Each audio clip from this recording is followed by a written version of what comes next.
పిత పుత్ర పవిత్రాత్మ నామమున ఆమెన్. జ్ఞానవాణి ద్వారా వాక్యాన్ని ఆలిస్తున్న అన్నామ్మ సభ కన్యలందరికీ మరియు విశ్వాసులకు స్వాగతం, శుభోదయం. ఈనాడు మనము ప్రభు ఎన్నికను మరియు మహిమను గూర్చి ద్వితీయోపదేశ కాండము 7వ అధ్యాయము 8వ వచనములో యావే దేవుడు ఈ విధముగా పలుకుచున్నాడు.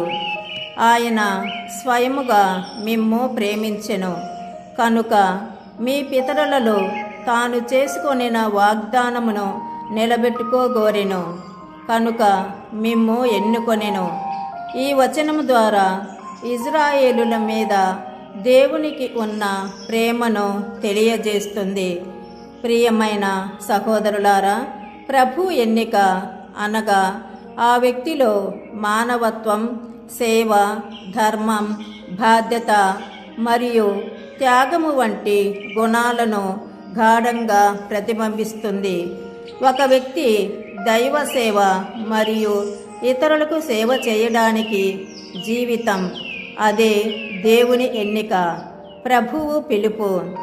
దైవ పిలుపు అనేది ప్రతి ఒక్కరికి దేవుని నుండి వచ్చిన ఆహ్వానం.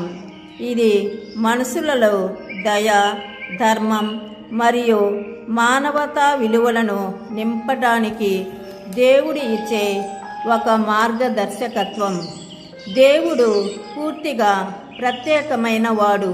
చుట్టుప్రక్కల ఉన్న దేశాల దేవతలను అయిన వంటి వారెవరను అనే నమ్మకాన్ని మనలో కలిగిస్తుంది. ద్వితీయోపదేశ కాండము 10 ఆజ్ఞలను, అలాగే నిర్గమ కాండము మరియు లేవీయ కాండములలో ఇవ్వబడిన అనేకమైన ఇతర ఆజ్ఞలను పునరుద్ఘాటించింది. ఈ యొక్క అధ్యాయములో ఇశ్రాయేలుల కోసము దేవుని ప్రణాళికలను, తన ప్రజలను రక్షించడానికి, సంరక్షించడానికి మరియు ఆశీర్వదించబడడానికి సిద్ధంగా ఉన్నాడు.